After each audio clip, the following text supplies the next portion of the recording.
Hey everyone, this is Graham from IT Blog Pros. Just wanted to give you a quick little rundown on how to make an Ethernet cable. I've looked at quite a few of the videos online and nobody seems to be doing this one little trick that seems to help me quite a bit. So I thought we'd just get started. We've got ourselves an RJ45 crimping tool, an RJ45 and a boot. Generally what you want to do is put this boot on first. So we've got our cut section of cable over here. You can see I've pre-scored it on the cable itself, just to make life a little bit easier for display purposes. But on your crimping tool, you'll actually have a little cable section where you can put your cable in and then clamp down and actually do the stripping. So here we go. Probably the most important part of this is the untwisting of these pairs.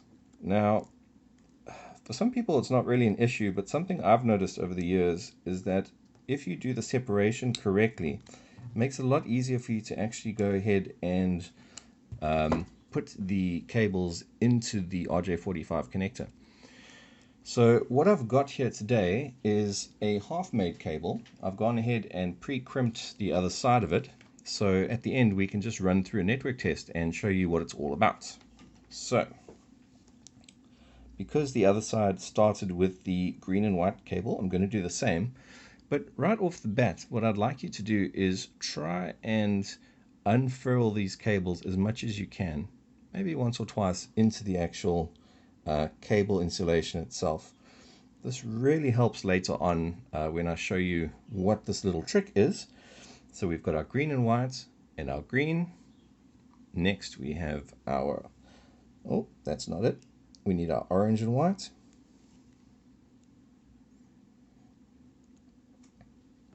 You can see I've actually undone it another section just so that we have these two sitting nice and flush next to each other and we don't have any overlap under in the insulation. Okay, so now this is the actual trick. What I like to do is I take my fingertip and my thumb on both hands and put one on the insulation jacket here and the other on the cables themselves, and then you actually do, it's almost like a wiggle just to get the cables to line up nicely. And what you'll see happening as we progress through this cable is that the actual wires themselves start to sit really nicely with one another on the lateral plane, which is what we're worried about when we're sticking these into the RJ45 connector. So if it doesn't make sense, don't worry, just keep watching and you will see what I mean. Next, we go with our blue pair. Because we're doing this in an A scheme, we go green and white, green, orange and white, blue, blue and white, orange, brown and white, and brown. If you don't remember those, don't worry. We've got an article on our IT Blog Pros blog page. I'll put a link into the video description. You guys can go ahead and take a look there. Also give us a like and subscribe while you're at it. It really helps the channel, so thank you very much. All right, so next we've got a blue and white. After that, we have got our orange.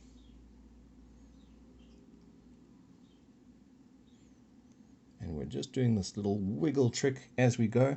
You can see how it's starting to really create one flat, homogeneous ribbon cable, almost, obviously without the adhesive. This next one is going to be our brown and white, and you can see we've unfurled that pair all the way down into the insulation, so we're looking good there. And finally, a brown cable. Now, this is where we actually do the majority of our working on the cable, and you can see how nice and flat it's starting to look. Just keep doing this, and essentially we're just bending these copper wires so that they all sit nice and flat. Sorry, this string has been annoying me. Let's just chop this off. Okay, so now let's give it one final go, and you can see we've got ourselves a nice flat section of cables. Normally what happens when you let go of the cable like this is they'll all spring off to the side and they'll be very difficult for you to manage. But when we do it this way, let's give it another little work over there just to show you. When we do it this way, we actually end up with something that's far easier to manage when we're trying to put it into the RJ45. Okay, so now we can see we've got our green and white, green, orange and white, blue, blue and white, sorry, blue and white, orange, and then we can see we've got these two swapped around at the end, brown and white, and then brown. Perfect. Okay. So take your side cutters or your clippers or whatever you have. Some people use scissors, but I wouldn't recommend that because you do dull the blade of your scissors. Let's go ahead and clip these. If you're not too sure on the length, generally it needs to be just a little bit longer than your RJ45 connector. So we'll clip. Nice and sharp. Now you can see we've got a nice straight edge of the correct colors. And this is going to help us. With the clip facing down, you feed your cable into the edge like this, and then you push it home. Now, this is the point at which you want to make 100% sure that your cable is 100% correct. So here we've got our green and white, green, orange and white, blue, blue and white, orange, brown and white, and then brown. So we're looking good. You can actually look at the edge of the connector to make sure we've got enough. Yeah, and it looks like the cables have been pushed far enough. And you can actually see how this works. It's got two sharp little teeth per pin on the plug. And the crimping tool goes ahead and pushes these up and pierces into the cable. And that gives us our electrical connection. So, next we take our crimping tool. We put it into the RJ45 plug. We make sure that we're applying pressure and pushing in, not too much. And then we crimp until we hear that satisfying click, and then we know that our cable is in. What happens with some of these cheaper tools is that the clip can get pushed in a bit. So without pushing too much, I like to just push back against it so that it is nice and springy. And then the boot that we didn't forget to put on goes onto the edge. And now we have ourselves a crimped side of an RJ45 cable. Now, how do we know if this works?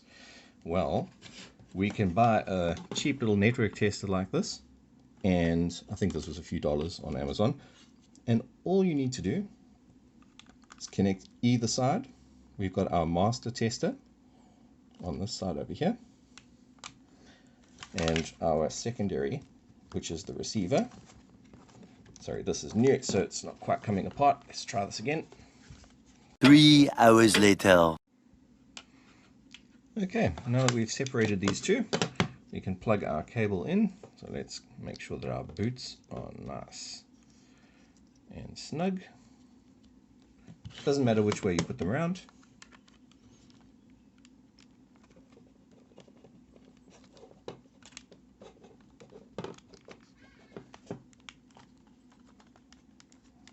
That one's in nice.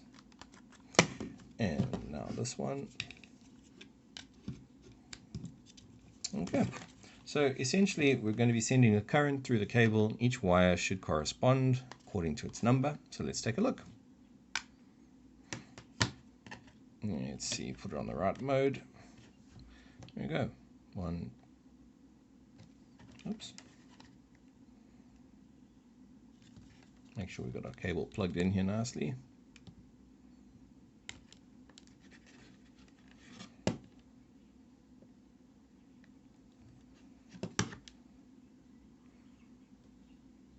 Okay, so we're skipping a pin, so this could mean we haven't crimped down hard enough. Let's just quickly test that out. A little bit of live troubleshooting for you.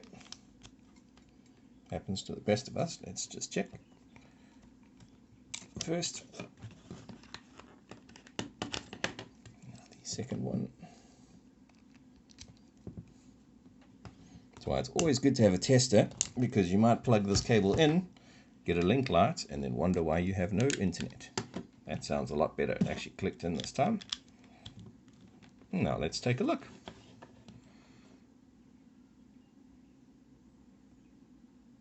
And there we go, all 8 pins. So I'm actually glad that happened. Show you what happens if you have an issue like that. So I hope you found this helpful, and if you have, then please be sure to give us a like and subscribe, and be sure to check out our full article on itblogpros.com. Thank you so much.